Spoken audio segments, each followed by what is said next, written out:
Lightman, director, editor, everybody get together. Okay, sweeping out more trash. The Mormons leave their trash everywhere. Okay, I had 2 daughters that died in the last 2 days. You know, it's been a rough day for the Mormon, the Mormon Church. I got to get rid of my oldest son. You know, there's a tie always between a father and his oldest son because I think you wrap up some of your hopes and dreams and aspirations and hope that your child does better. And did God play a trick on David? Now, my son's name is David Adam. Okay, and I can't even tell you how much trouble this Mormon kid was. All right, let's start back. And what a terrible father I've been. Oh, the Mormon church, I'm an apostate. Oh, I'm the devil. Well, let me tell you what the apostate and the devil did for this bastard. He was in kindergarten, 5 years old. And I get a note home from the Provo School District, and it said, your kid can't hear in the right ear. Maybe you want to check that out. And I said, yes, I do. So I took him to a Provo doctor, and the Provo doctor looked in his ear and says, crap, I don't know what that is. I've never seen that before. That'll be $112. Jesus. Only weathermen and doctors can be so wrong and still expect to be paid. So I went home and I talked with my wife, and we were concerned. And I started to call for him, Adam. We call him Adam in the family. He has a new name, the temple name, and he uses David, which is fine. And so I called all over the United States of America, long distance. In those days, it wasn't free. And I talked to, I don't know, 4 or 5 major hospitals, and I was looking for the best ear specialist in the world. Oh, silly me, the apostate, the devil, on a 5-year-old. And I happened to find one, lo and behold, at the University of Utah. And so I made an appointment. I took Adam up there, and he looked in Adam's ear, and he says, oh my God, I said, that ain't good news, is it? He says, no, it's not. He says, I've only seen 3 of these in my practice, in my life. This is a tumor that is growing off of the brain and is spilling down into the ear canal. And I said, well, I don't think that's a good thing, is it? He goes, I said, shit.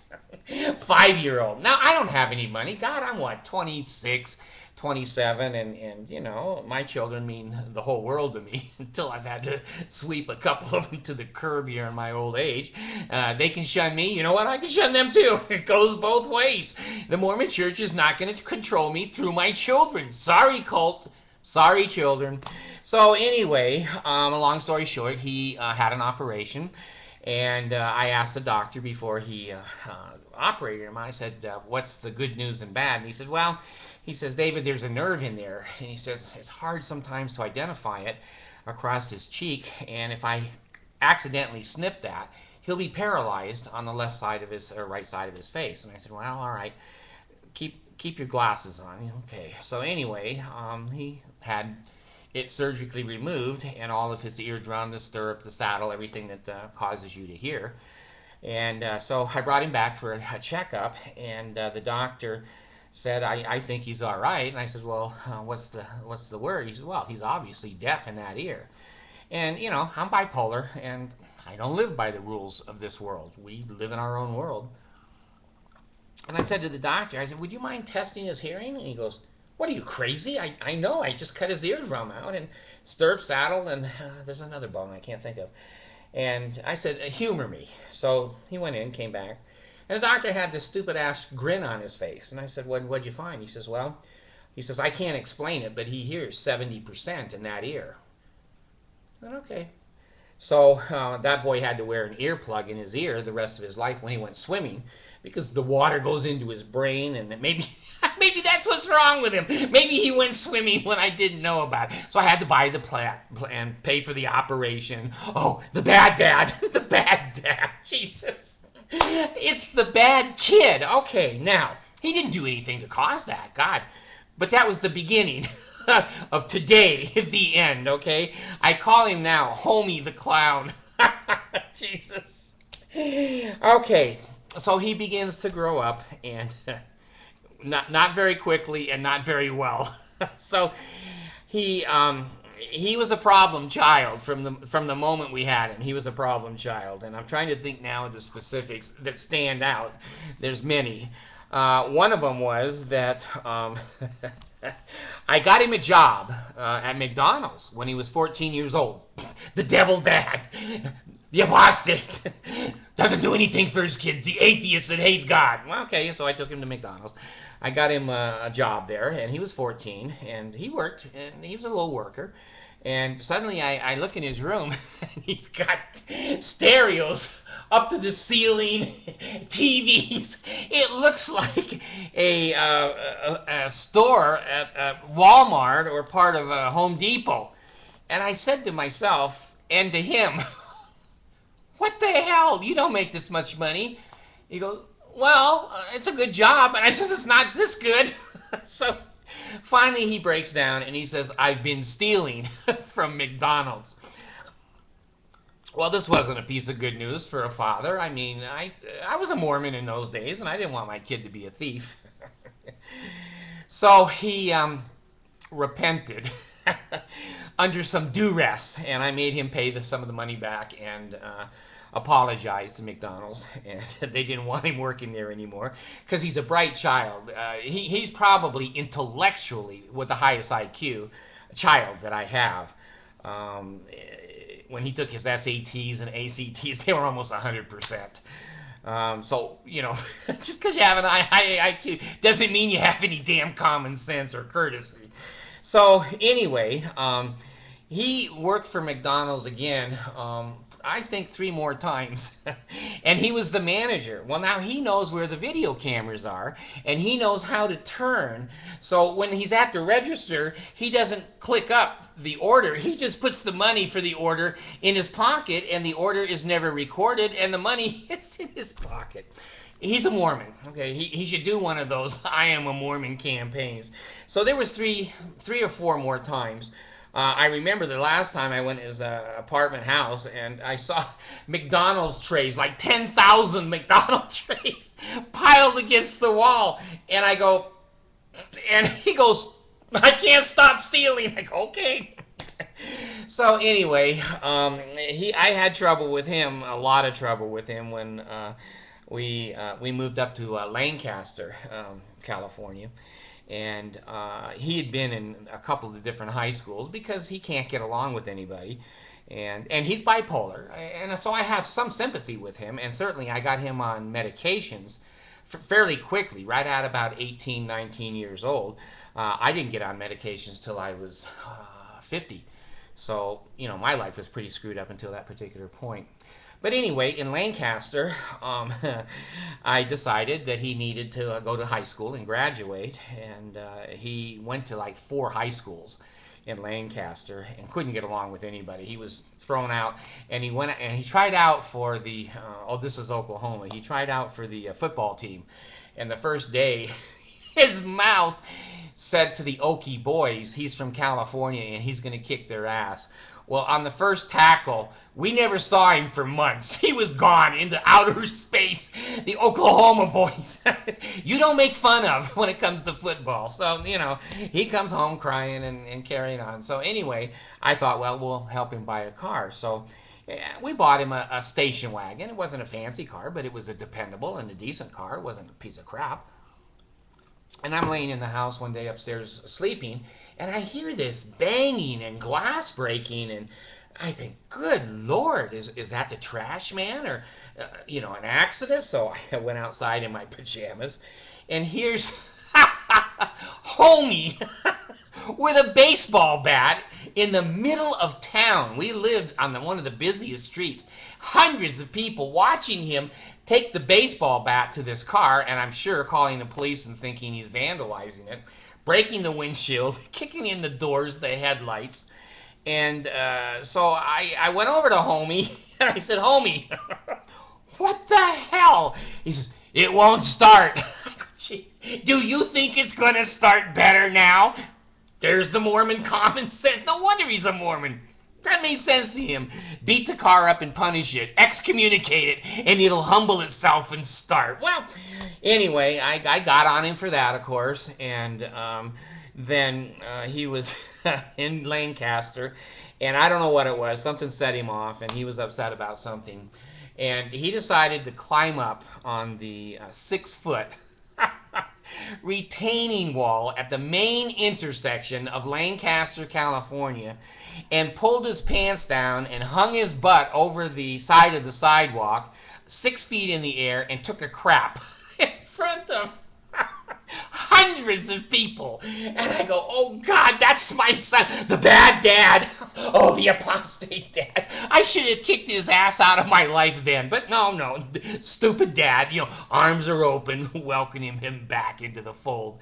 Well, anyway, we had a dinner with my daughter, and we were sitting at the table. I remember at this Mexican place, and it was quiet, and Rachel said to me, she said, Dad, she said, I wanted to tell you something. Okay. She says, I've been molested. Now, my father's a child molester, so I'm very sensitive to that kind of shit that a child says or is subjected to. So I explored it, and I said, well, I know I haven't ever touched you. Has it been a grandfather or whatever? She says, no, it's Adam. Homie. Homie's weenie. I go, jeez, when did this happen? Because I thought it was like a one-time incident or something. He snuck in the bedroom or something. She says, oh, it's been going on for like a year. Jeez. These nice Mormon kids. And the girl, I don't blame. She was, I don't know, 10, 11. And when we left the house, I know now, I didn't know then, because she never reported it, that homie would take his erection out and run around the house chasing her with an erection. Well, he's certainly a son of mine, but not with a daughter, not with a sister. Come on. So I called homie and ripped him a new asshole, and I said, if you were not my son and you were a stranger, again, I have to be careful on my videos to say what I might do. So I'm not going to say what I might do. I'm going to let you use your imagination. So I cut him a break, and he's a child molester. He's a child molester. So he was out of money, and he wanted to live with us. So I let him. The devil and the apostate father, and he was married, and he had 2 babies. He had a set of twins, little boys. And a couple of times I went in when he was changing the boys, and he was flipping their testicles and made them cry and cry and cry. And I said, what the hell are you doing? He said, oh, they like it. They just pretend that they don't. I said, listen, that is abuse. And if I see that again, I'll be calling social services. There it is. Mormon thinking. It made sense to him. There's no left side of the brain. Well, while we were working there, homie got another job at McDonald's, and he got my other 2 sons a job at McDonald's. And I'm laying in bed one night, and the Lenox Police Department in Lenox, Massachusetts, calls me and said, you better come. I said, it's 2 o'clock in the morning. Where am I coming to? And he says, well, your son has had a very serious accident. So I got in the car. I drive over, and as I come up into this residential neighborhood, good Lord, I see fire engines, I see ambulances, I see the power company, I see the police. And as I come around the corner, I see this new Honda that he got married with the kids and everything. He had a brand new Honda, and it's cut in half. And I look at it, and my good son, he's still a good son. My good son is over in the bushes praying to Jesus, thank you for not letting me get killed. And my idiotic homie, the bipolar son, is kicking the shit out of the headlights and breaking what's left of the windshield. And the cop looks at me and he says, what's wrong with him? I said, everything. So they put him in the ambulance because he was walking and moving around. He didn't have any lacerations. He hit a telephone pole at 90 miles an hour, cut the car in half, and cut off the telephone pole. When he does it well. So we get to the hospital, and the doctor says to me, oh, the evil the apostate that never protected this child, that never helped this child. He said, what do you want us to do? And I said, well, is he injured? He says, not really. He says, I think we should release him. I said, no. I said, he's bipolar, and he's manic right now. He's very dangerous. You need to lock him down. So admit him. And I said, okay. So he admitted him. He asked me, he says, do you want me to put him in a lockdown or let it just be an open area of the hospital? I said, lock him down. I said, he could be very suicidal. And next day I get a phone call about 2 o'clock in the afternoon. The doctor says, you know, you were right. He tried to jump out the second-story window, and our screens caught him. So the satanic, evil, apostate father, well, I saved his ass again. Again and again and again. He still's never been arrested. He still never had a police report because I wanted him to have a decent chance at life. And so he got admitted to Oklahoma University, OU, and I was proud of that. And he was only in there about 3 weeks, and he comes to me and he says, I got kicked out. Oh, geez, what'd you do now?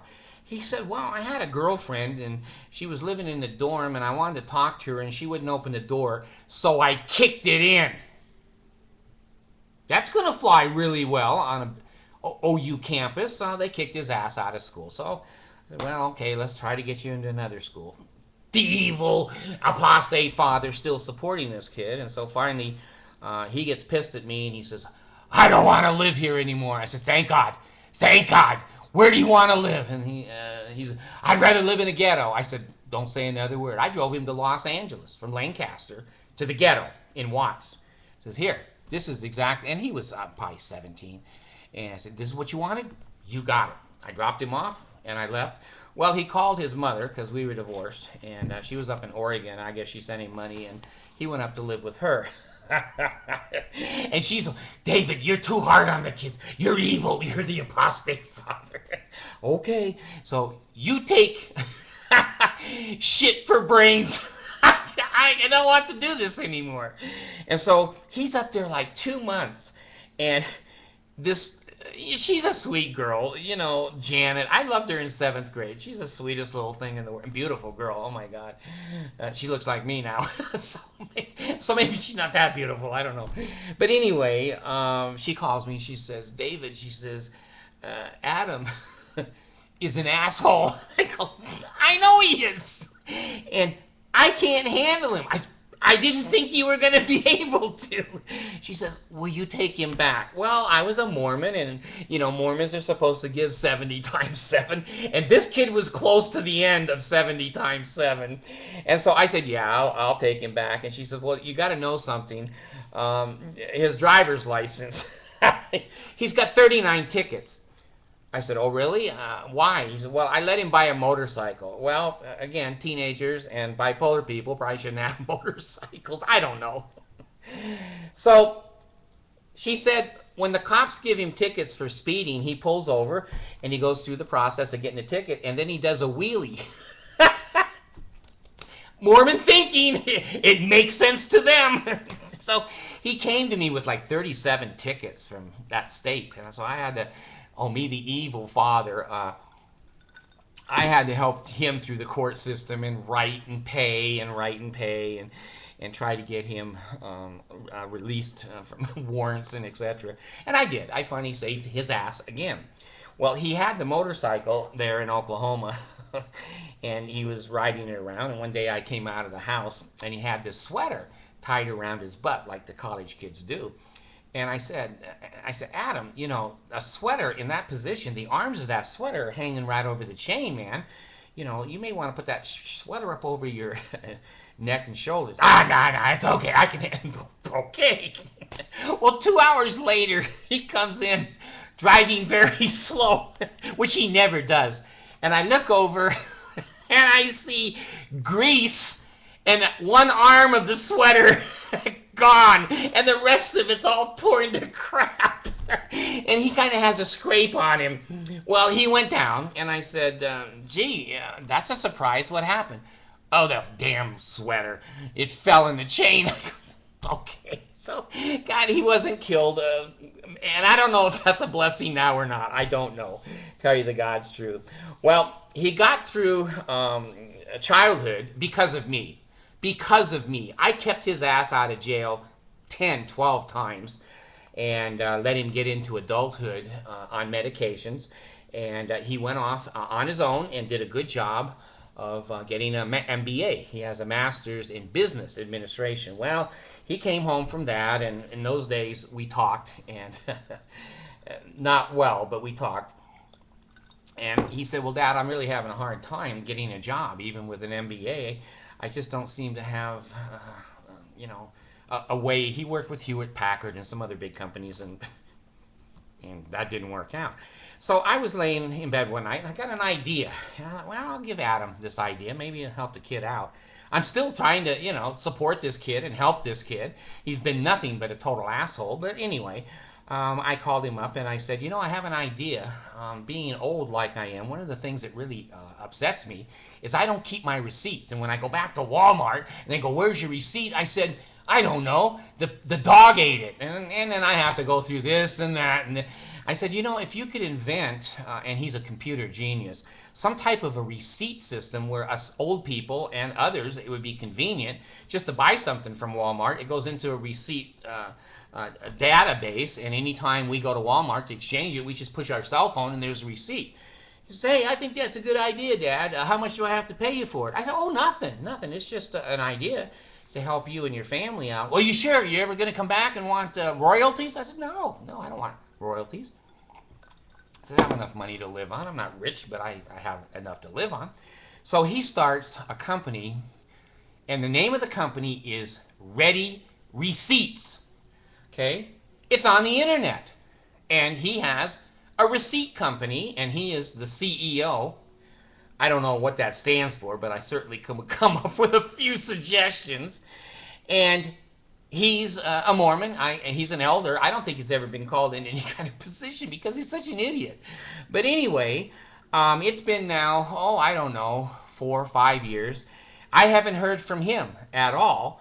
And he's dropped off the face of the earth. No phone calls. No, thank you. My company is doing very well. Would you like to see your grandchildren? His daughter went back to live, I think, with her gay father. Didn't even want Adam to be the father. And she was like 8 or 10 years old, and she abandoned him and said, hey, I'm out of here. But be that as it may, this is a Mormon guy that I went to his temple sealing and all the other crap secret things that went on, and tried to be loving and kind and supporting, and he did get out in the world without some kind of a criminal record. And the evil apostate father, I did all those things for him. Well, what has he done for me? He has been totally disrespectful. He has, at times, when there's been legal things that have come up in our family, he has sided against me, and he has released confidential information to see that I have a harder time in court. And then oh God, let me tell you this. You're not going to believe this crap. He went on my Facebook. I was down visiting one of my good daughters I have a relationship with, and she said, Dad, did you see what Adam did? And I go, no. So she says, well, let me show you. So I go over to her Facebook, and he had sent out, I don't know to who, everybody, except me, of course, because he's a coward. He'd sent out a picture of Darth Vader. And then my picture was right beside Darth Vader, and then he put a caption underneath of it that says, do you see any similarities? I'm bipolar, and my feelings don't get hurt easily at all. He's got a sense of humor. Screw it. I know what I did for him. I know what kind of a person he was. And if he wants to be a Mormon and put out there the image, the false image of who he is, and everyone go, oh, we honor thee, Joseph, and, Adam. And so I just let it go. I'm not one to pursue something like that. And then a couple of months ago, I happened to go on. I don't use my Facebook a lot. I went on my Facebook, and shit, there's another picture. And this time it's a terrible monster, gonna tear this guy up, and his face is in his hands. And what the hell? Where did that come from? And so I traced it, and it came from his Facebook. Now I'm pissed. I'm saying, you know what? I'm not his whipping boy. I'm the one that kept him out of jail. I'm the one that got him his early employment and jobs. I'm the one that gave him his idea on ready receipts that I guess he's making decent money off of now. I'm the one that kept him from being arrested at OU for kicking the door down and violent behavior and taking a crap in public and beating a car up with a baseball bat and getting kicked out of every high school in Lancaster, California that exists. I think fair is fair. He's an asshole. He's always been an asshole, and I wasn't willing to look at it and see it because I was a Mormon and I had to have my arms open. And if the Mormon church can't control you, they'll control you through the shunning of your children. Screw the Mormon church. My children are not going to shun me anymore. I'm disowning him.